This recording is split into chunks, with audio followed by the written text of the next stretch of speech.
Halos 20,000 propesor ng Filipino sa bansa ang nanganganib mawala ng trabaho o mabawasan ng kita. Sa bagong utos kasi ng CHED, tatanggalin na ang subject na Filipino sa General Education Curriculum ng kolehiyo sa 2016. May news to go si Steve Dailisa. Ang hindi marunong magmahal sa sariling wika, masahol pa sa malansang isda. Yan ang turo sa atin ng ating pambansang bayani. Kaya mula nang magkamuwang hanggang tumapak sa kolehiyo, tuloy-tuloy ang pagginang ng ating kaalaman sa pambansang wika.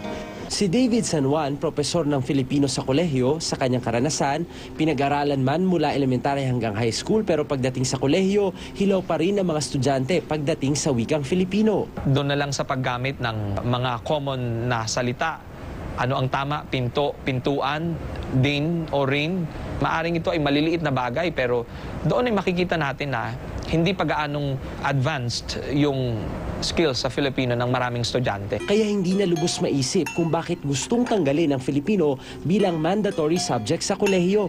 Sa Memorandum Order No. 20, Series of 2013 ng Commission on Higher Education o CHED, wala na ang Filipino sa General Education Curriculum o GEC ng mga college student.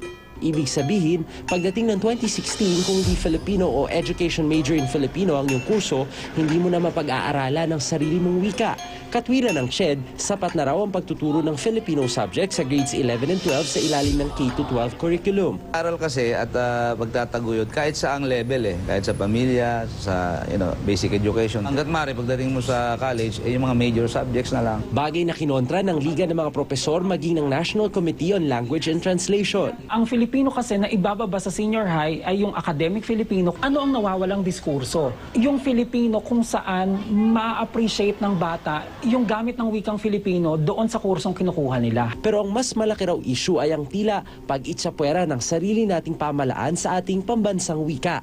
Tinitingnan natin ngayon, competencies Outcomes-based kasi ang ating class ngayon. Ano yung kaya mo i-deliver?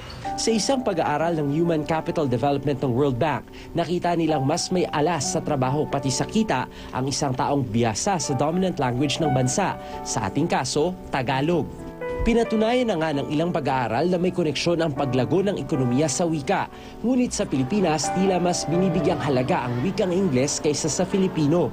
Dala ng paniniwalang Ingles ang sandata natin sa pagsabak sa globalisasyon. Ang bansang Hapon, Korea, Germany at iba pang mga bansa ay mauunlad na bansa nang hindi yumapos sa banyagang wika. Habang may sariling wika ang isang bayan, taglay niya ang kalayaan. Sambit ni Simon kay Basilio sa El Filibusterismo. Kung hahayaan nating maitsapwera ang ating wika, hindi lang tayo lipunan ng mga malalansang isda, kundi isang bayang nagpapasakop at nagpapaalipin ng pusa. Steve Dailisan, GMA News.